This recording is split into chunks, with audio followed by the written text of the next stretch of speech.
Erdi Aroko lehenengo mende horietan dokumentazioa, ez dut esaten ez dela existitzen, baina oso urria dela. Orduan, garai horretan bereziki izan dezakegun informazioa izango da bereziki erreginen informazioa, bale?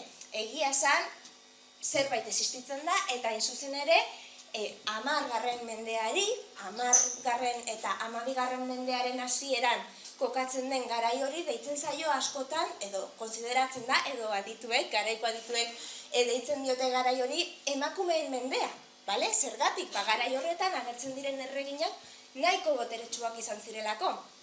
Esate baterako, garai horretan agertzen zaigu Leonor Akitaniakoa, ez dakitaren buruz zerbait entzun duzuen, baina erregina oso boteretsua izan zen, Frantziako erregearekin hasieran eskondu zen, gero Inglaterrako erregearekin eskondu zen, bien arteko harremana garai horretan nahiko gatazkatsua izan zen, eta berak, bertan ibili zen, bere estrategiak martxan jartzen, eta bere erresumen beste botereen errekonozimendua lortu zuen emakumea izan zen, esate baterako Leonor Akitaniakoa. Baina, Iberiar Penintsulan ere baditugu beste emakume garrantzitsu, garai horretan, 11. mendearen amaieran, 12. mendearen hasieran, eta haien artean, Urraka Leongo erregina aipagarria izan daiteke, emakume hau izan zen, Alfonso Seigarrenaren alaba, eta Antso hirugarrenaren Nafarroako errege oso garrantzitsuaren biloba. Eta erregina izatea lortu zuen emakumea. Beraz, 10. mende hori garrantzia du emakumearen ikuspegitik, eta beti pentsa behar duzue erreginen askatasuna ez dela beste emakumeen bezain handia. Normalean erreginak beti bere boterea mugatuagoa izango dute, bere askatasuna mugatuagoa izango dute. Beraz, aplikatzen badu edo estrapolatzen badugu erreginen egoera hori, gainerako gizarteari pentsa behar dugu egoera edo garai horretan emakumeak,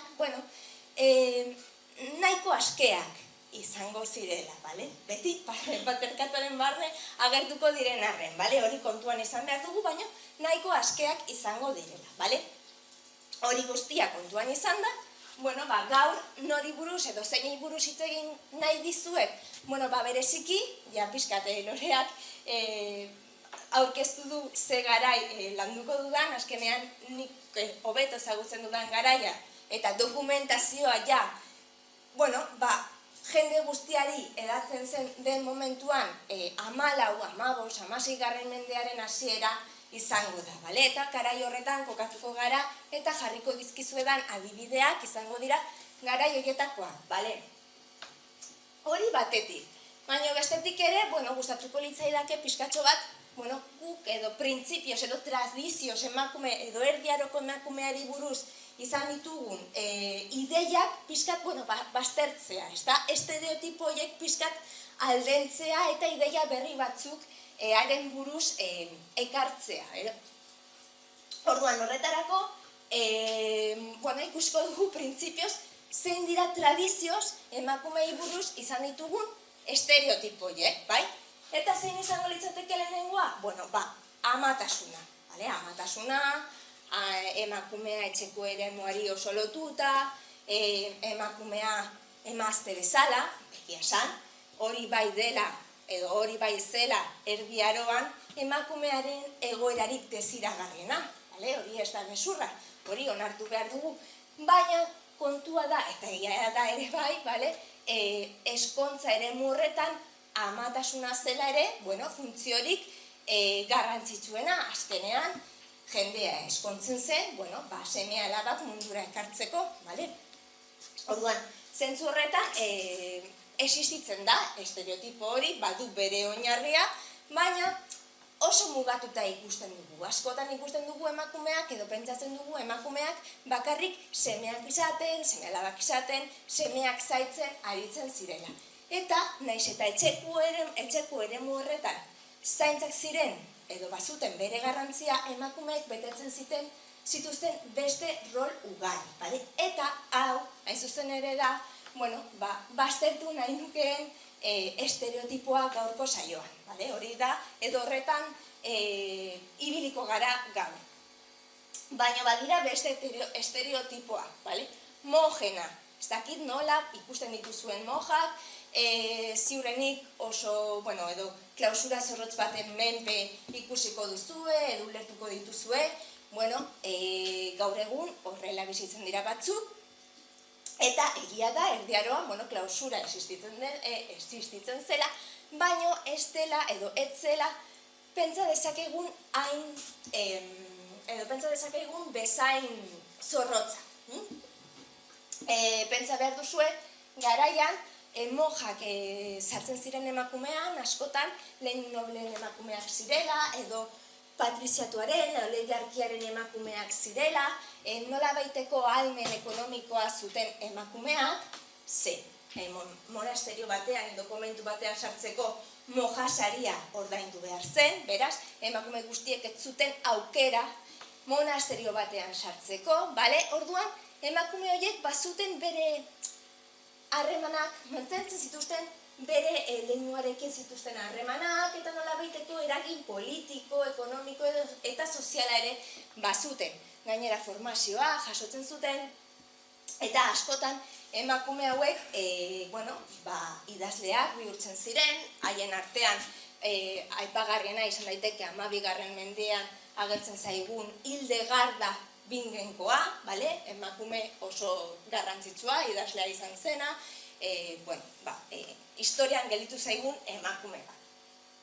Honen inguruan izugarri hitz egin daiteke, baina ez da gaurko nire helburua gutxienez, Eta gero, sorginak. Sorginkeria da beti Erdi Aroarekin lotzen den ideia bat.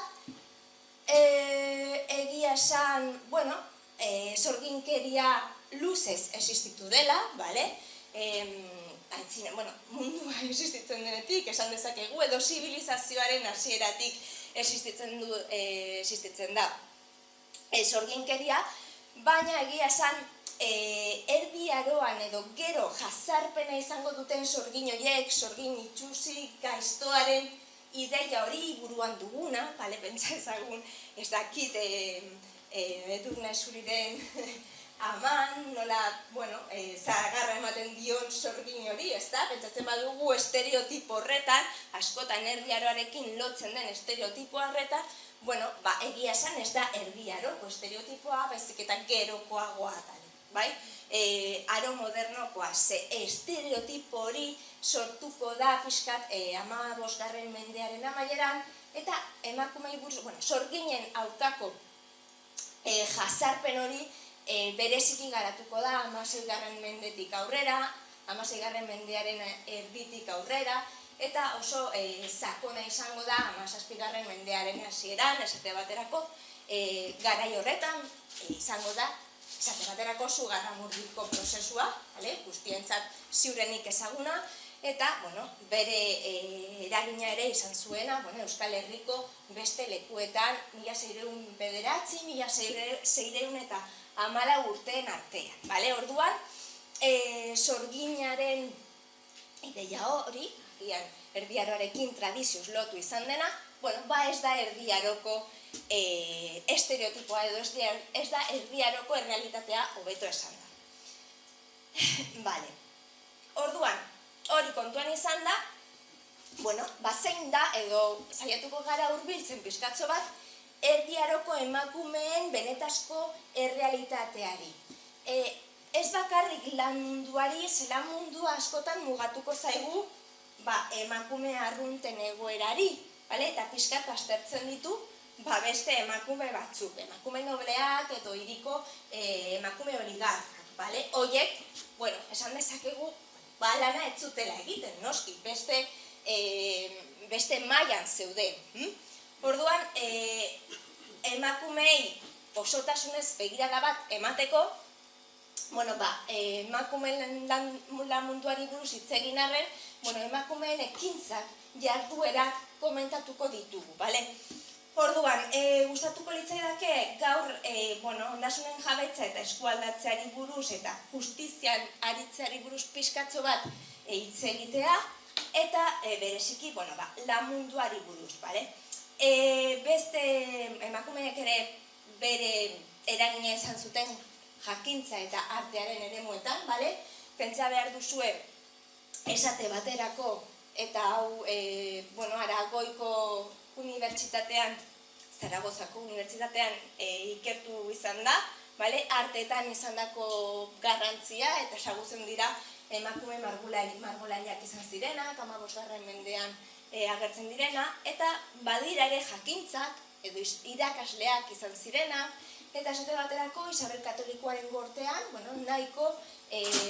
Isabel Katolikoa nahiko bultzatu zuen emakumeen presentzia bere gortean, eta emakumeen garrantzia handia eman zien. Eta bere alabak esitzeko, bere alabei latina irakasteko emakume bat, bere gorteko emakume bat zuen, irakasle bezala jardun zuena. Orduan, hori kontuan izan da, hasiko gara pixkatxo bat emakume arruntekin, ikusiko dugu bere partaidetza lan munduan, ikusiko dugu edo komentatu nahi dizuet partaidetza lan munduan, ikuspegi zabal batetik, batetik etxeko eremura lotuta egongo diren jarduerak, eta bestetik, etxeko eremutik kanpo egingo dituzten jarduerak. Eta horretarako, gustatuko litzaidake batetik bereiztea landa eremua eta bestetik hiri mundua, pixkat, bertan egiten diren jarduerak ikusteko. Landa eremuan ikusiko ditugu emakumeak, printzipioz edo tradizioz, agian ez zaigu arraroa irudituko emakumeak jarduera batzuk egiten ikustea, ez da?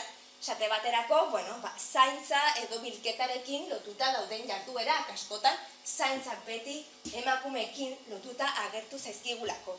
Esate baterako, hemen, agian ez da oso nahi ikusten argiagatik, baina hemen agertzen zaizkigu emakumeak animaliak zaintzen, hauek dira ardiak, eta hemen, usta biltzen agertzen zaizkigu.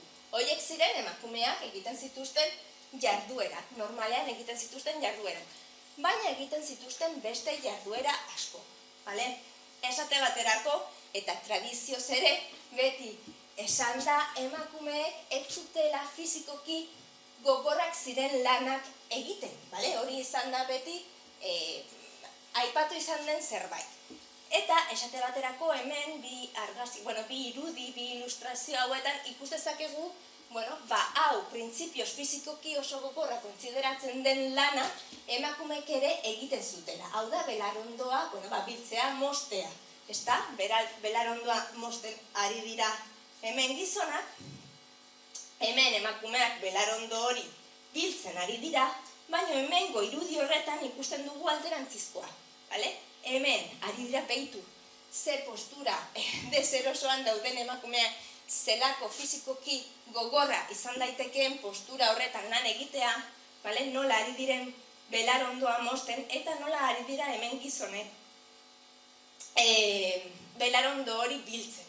Baina behitu zelako tresna daukan gizonak hemen, eta horrek irudikatzen duena, printzipioz, aztertu dutenek, uste dute, txandaka egiten zen lana izan zitekeela, oso gogorra zenez, kuadrillak antolatzen ziren, batetik emakumeak mozten, bestetik gizonak, pixkat txandakatuka, baina beste lan ugari egiten zituzte, gizonekin, senarrekin, sinatzen zituzten errentamendu kontratuak. Ere existitzen dira leku batzuetan, edo dokumentatu dira leku batzuetan, emakumezkoen kuadrillak existitzen zirela, gizonik gabeko kuadrillak, oliboa edo mahatsa biltzeko, esate baterako. Pentsa esazue emakumeek, prozesu landa ere muere prozesu guztietan parte hartzen zutela.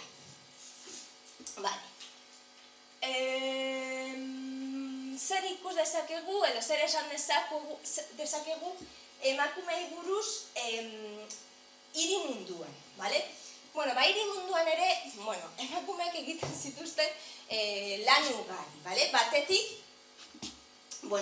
artizau familietan, artizau taileretan, artizau negozioetan, ditugu emakumeak, bere familiaren barne, eta bere, esan daiteke bere etxeko eremuaren eginkizunak betetzen.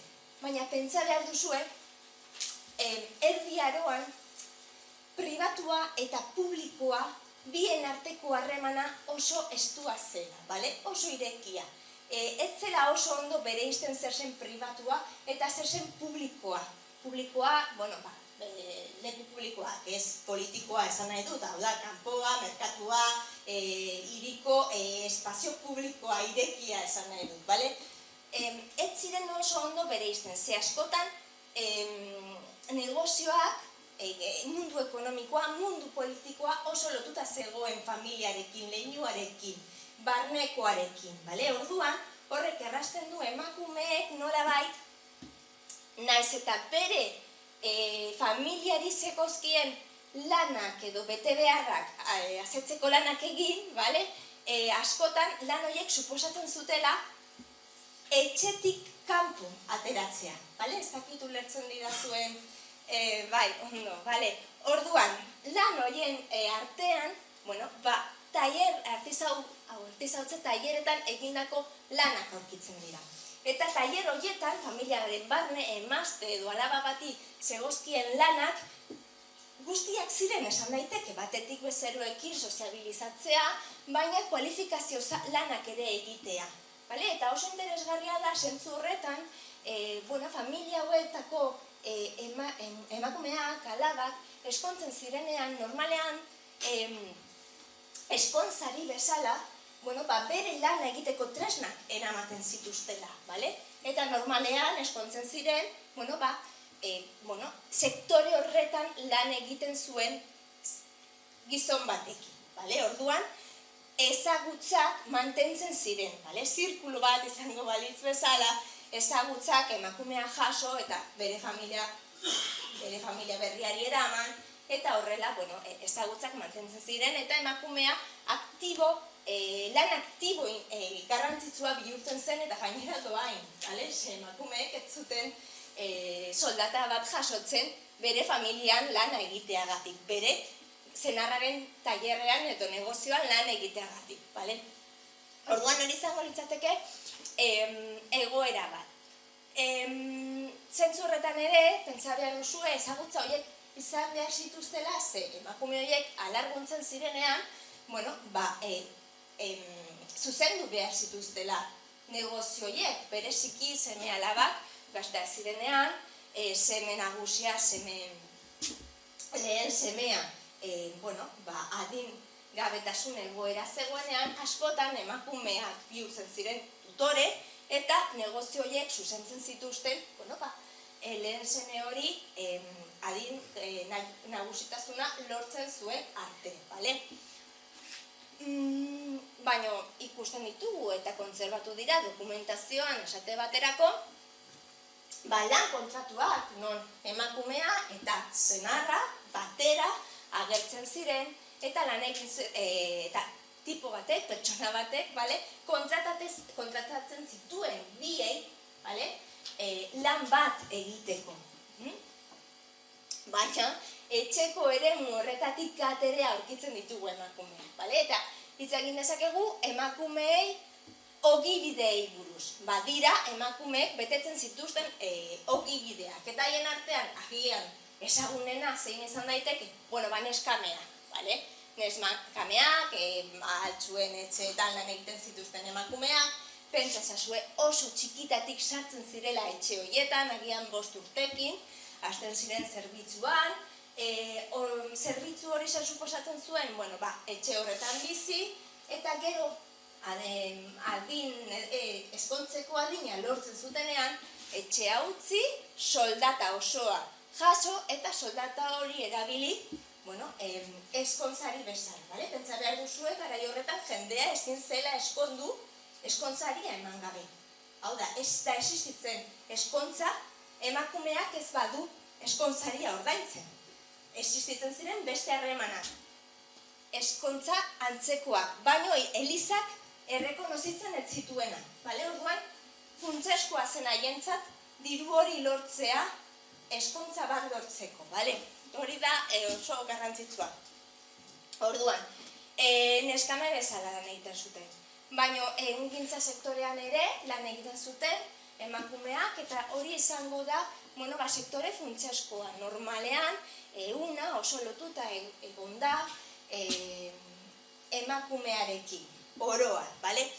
Eta garai honetan ere existitzen dira, 14-15 mendeetan, Paris edo Rouen bezalako hirietan, esate baterako, gremio antzeko korporazio batzuk non bakarrik existitzen ziren edo non bakarrik lan egiten zuten emakumeek.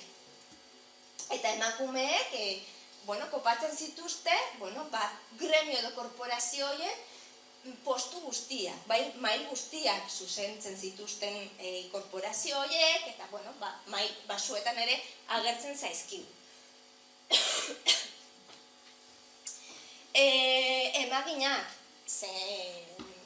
sendalariak ere bai, funtsezkoa emakumeen lana izango dena pentsa behar duzue, hauek pixkanaka erdi aroa aurrera egiten duen enean, 15. mendetik, 16. mendetik aurrera, konsiderazio oso txarra izango dutela, eta askotan, sorginkeriarekin lotuko diren emakumeak izango dira, ze sorginak izango dira, edo sorginei leporatuko zaie sorgina izatea, bere roletik ateratzen direnean, bale? Orduan, emakume horiek ere agertzen zaizkigu.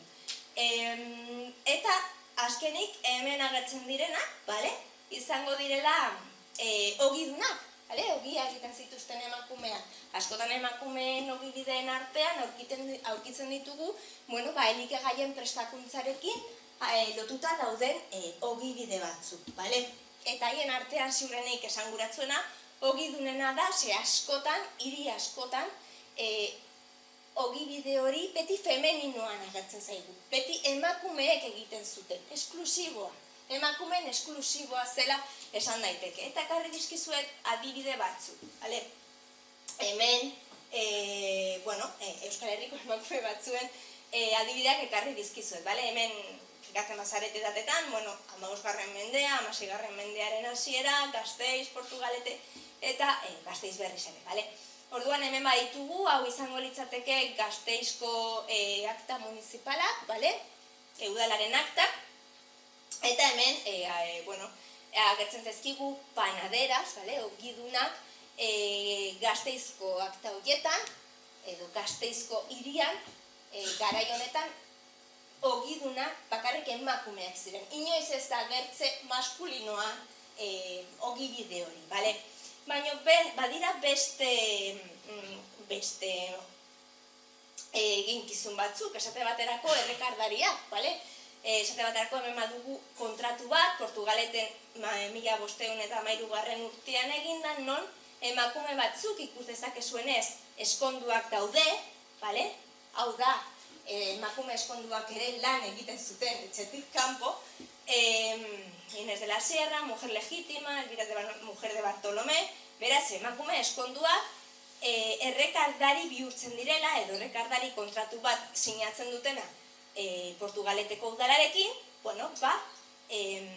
hiribilduko dendak, hiribilduko postu salmentak hornitzeko, Eta hemen badugu, azkena, hau pixkat arraroa da, baina pixkat erabili nahi dut irudikatzeko nola emakumeek, behin alargun ondoren, arduratuko diren gizonen senarren ofizioz, senarren ogibidez, senarren eginkizunez, Eta azkenik, lan munduarekin, emakumeen lan munduarekin amaitzeko gustatuko litzaidake hitz egitea soldatapeko emakumeei buruz.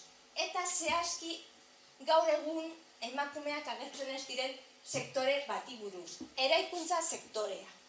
Gaur egun, egia esan, zuek agian bai, baina nik ez dut inoiz emakume bat ikusi, peoi bezala obra batean. Oso arraroa da, nik ez ditut ikusten. Baina erdi aroan nahiko arrunta zen. Agian, arraro iruditzen zaizu, edo zaigu, baina nahiko arrunta zen erdi aroan emakumeek lan egitea.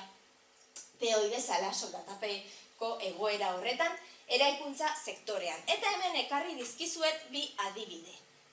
Amaiurreko 1522 urtean, Amaiurreko gotorlekuan egindako obra batzuk, erreparo batzuk, konponketa batzuk, irudikatzen dute nola mozos eta mozas agertzen diren, fijatzen bazarete biek soldata berbera jasotzen dute lan berdina egiteagatik.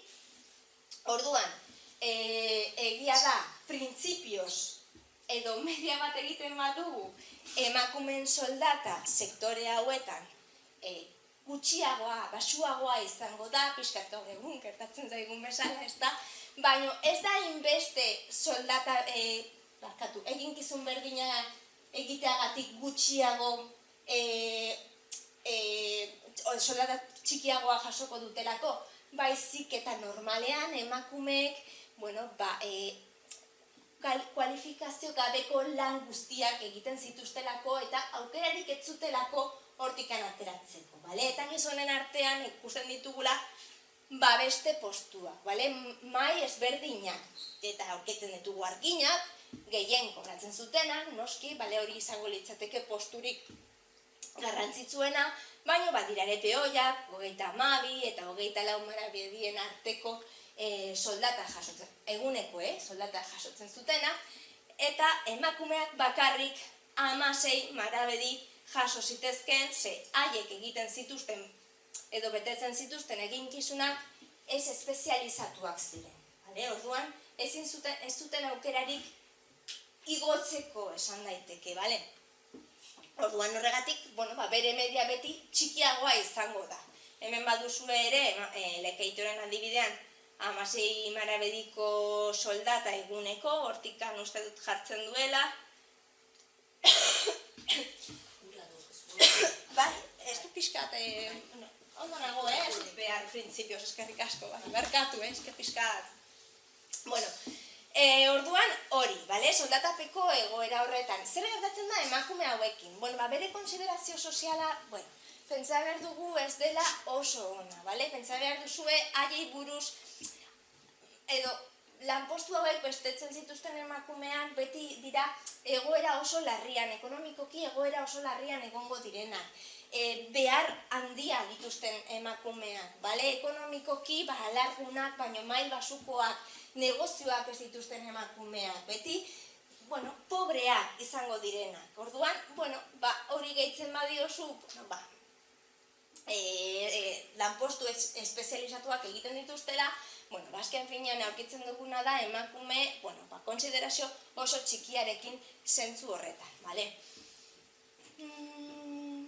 Baina ez bakarrik soldatapekoak, artisauak, ogibideak, baizik eta ere aurkitzen ditugu merkataritza sektorean, Merkataritza sektorean ere aurkituko ditugu emakumeak, eta zentzu horretan ere, mai askotarikoa, mai anitzetan, azkenean aurkituko ditugu mai basuetan, eta baita nazioarteko merkataritzan bere ekintzak edo jarduerak egiten. Eta haien artean, zeintzuk komentatu ditzakegu, salmenta postuak merkatuetan jartzen zituzten emakumeak, argiztaria saltzeko edo elikagai produktuak saltzeko, badira bere dendak, garaian botikak deiturikoak erregendatzen zituzten emakumeak, zuzentzen zituzten emakumeak, hauek askotan luxuzko produktuak salduko dituzte, esate baterako, nazioarteko merkataritzatik etortzen ziren espeziak, badakizue espeziak garaian oso apreziatuak zirela, badira ere produktu manufakturatuak saltzen zituzten emakumeak, oialak, jantziak, eta eta badira ere emakume inversionistak, merkataritza, nazioarteko merkataritzan, inbertitzen zuten, dirua inbertitzen zuten emakumeak, ze arraroagoa da, horrik ez du ezain, nahi, ez zirenik existitzen, baina arraroagoa izango da, emakumeak, bidaiatzen agertzea. Pentsa behar duzue, nahiko arriskutsua zela, bidaiatzeko, edo prozesu hori eta, askotan nahiago zutela, beste eginkizunak betetzea. Eta azkenik ere, familiaren barne, bale? Merkatari batekin eskontzen ziren emakumeak, eta emakume horiek garrantzi handia hartzen zuten, bereziki, pentsatzen baduzue, bere senarre askotan bidaiatzen ari direla. Orduan, nork zuzenduko du, nork egingo ditu negozioak, nork sinatuko ditu akordioak, askotan emakumeak. Nola? Legezko ordezkari bihurtzen. Askotan, senarrak joan aurretik, bidaiatu aurretik, emakumeari botere bat emango diote, legezko botere bat emango diote, eta emakumeek autoritatea, gaitasuna, ahalmena izango dute beste merkatariekin negoziatzeko eta akordioak adosteko. Hori izango da, edo horrek suposatzen du emakume horiek autoritate handia zutela eta besteen konfiantza ere bai, ez bakarrik senarrarena, negozioa emakume horiekin egiten zituzten pertsona horiek, onartu behar zuten emakume horren autoritatea, onartu behar zuten bere gaitasuna, bere adimena ere bai, orduan, konfiantza izan behar zuten emakume horiek egiten zituzten akordioak, serioak zirela, ezta? Eta hori irudikatzeko botere edo ordezkapen legal bihurtzen zirela, irudikatzeko ekarri dizuet emakume, noble baten adibidea, beti kontserbatu zaizkigu hobeto gure lurraldean, emakume nobleen jarduera, Orduan hemen duzue Juana Manrique, Oñatiko Inigo de Guevarako kondearen, dukearen, barkatu, emaztea.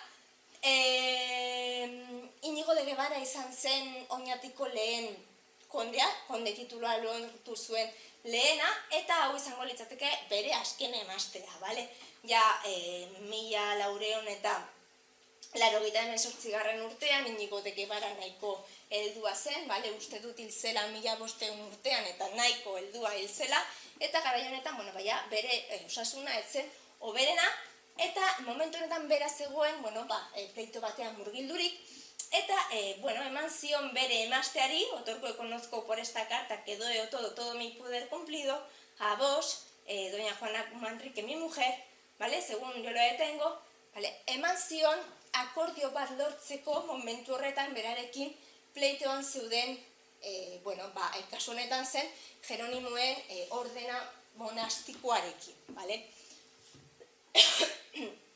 Orduan, oso ondo ikusten da, emakumei emandako boterea, emakumeek zuten autoritatea, agentzia hori, pizkat, Loreak komentatu duen agentzia hori, eta emakumeengan zuten, konfiantza, ez da, azkenean, finean, konfiatzen zuten beren gaitasunetan, Baina zer da bereziki emakume nobleek egiten zutena? Jabetzak kudeatu, hori izango da, emakume, gizon nobleek egiten zuten bezala ere bai, azken finean, bere boterea, bere botere ekonomiko, politiko, soziala eta bat, bere ondasunetan oinarritzen zen. Eta orduan, emakume nobleek normalean egiten zutena, bere eginkizun nagusia, esan dezakegu, ondasunak kudeatzea izango litzatekela. Orduan ekarri dizkizuet adibide batzuk ikusteko zenbat modutan kudeatu zitzaketen ondasun horiek emakumeek, Orduan, batetik bazituzten bere ondasun propioa, askotan eskonsaria bezala jasotzen zutenak eskontzeko momentuan, bere familiak ematen ziotenak, eta hauek emakumeak, eskontzen zirenean, jabetza horiek mantentzen zituzten, ez beti baino askotan, emakume horiek kudeatzen zituzten, hau beti, gizona edo senarra eta emaztearen harremanaren arabera, etxe bakoitzean gaur egun pixkat gertatzen zaigun bezala, egoera anitza izan zitekeen kasu batzuetan, senarrak oso autoritarioak ziren eta ez zieten emakumeei uzten bere jabetza kudeatzea, baina beste askotan, azkenean, aniztasuna zentzu horretan, baina hemen kasu honetan, 14. mendearen amaieran ikusten dugu nola Mentziaiarakoa, Eskalanteko Andrea, Eskalante badago Kantabrian, mujer del Beltrán de Guevara, orduan oraindik eskonduta zegoena, hemen agertzen zaigu, Eskalanteko legeria egiten, legeak ematen, barne antolamendu bat, ordenantza batzuk ematen. Orduan ikustezakegu hemen nola emakume honek zuen boterea, autoritatea, bere jabetzak kudeatzeko, Hori izango litzateke modu bat. Bigarren modua, usufruktua, zer esan nahi du hori? Oso arrunta zen garaian,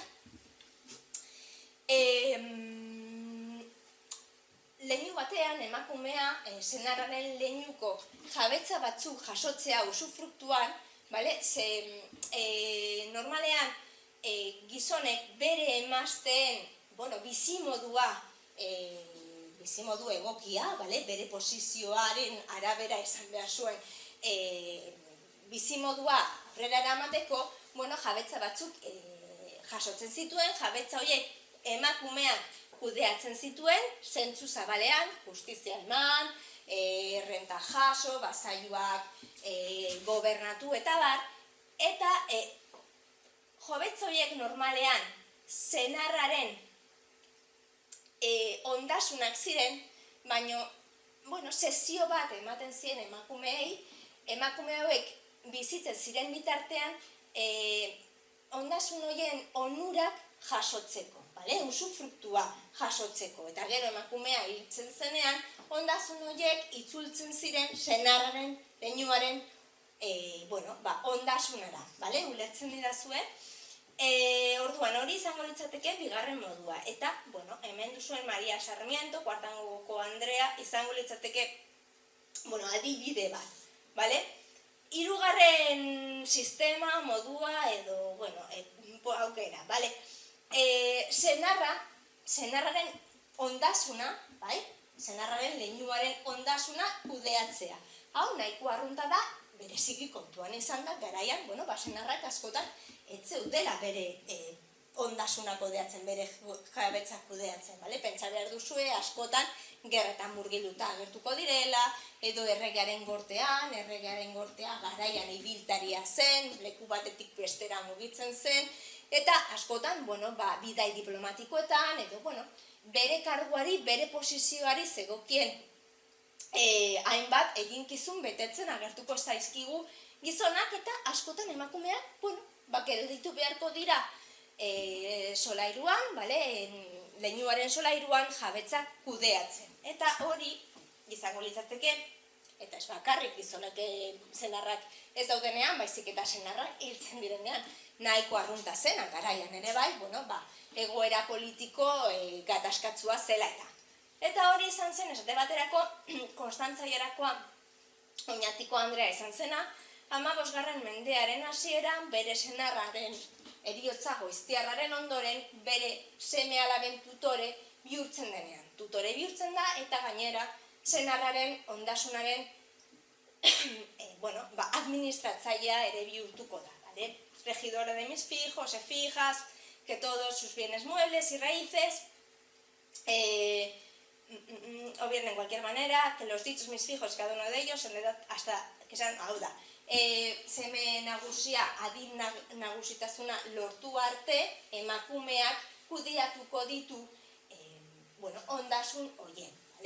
Gero bai, pasatuko dira semeari, seme nagusiari, baino momentu horretara arte, berak kudeatuko ditu eta garai honetan bere semeak ez zituzten ez da 10 urte. Orduan, berak kudeatu zituen 14 urtez gutxienez. Eta azkenik, eta hau, hemen ikusten duguna ez da egoera hain boteretsua esan daiteke, baina, garrantzitsua ere bai. badago beste azken aukera izango dena, leinuaren ondasuna, emakumearen aitaren ondasuna, agian hobeto uler dezakegu horrela, ondasun horiek eskualdatzea bereziki, bale? Ze esan dizudanez, gizonen bizirautea edo, ez zen oso ona, bale? Garaian, batetik, askotan txikian zirenean hiltzen zirelako, beste askotan gazteak zirenean gizonak hiltzen zirelako, eta askotan, ondasun horiek heredatzeko ez da inor agertzen, ez da gizonik agertzen hobeto esan da. Eta askotan, eskualdatzea, emakumeen eskutik egingo da. Zergatik ezagorako gizonik, bale? Kasu horietan, normalena ze izango da, emakumeen papera edo emakumeen rola izatea bakarrik eskualdatzea. Hau da,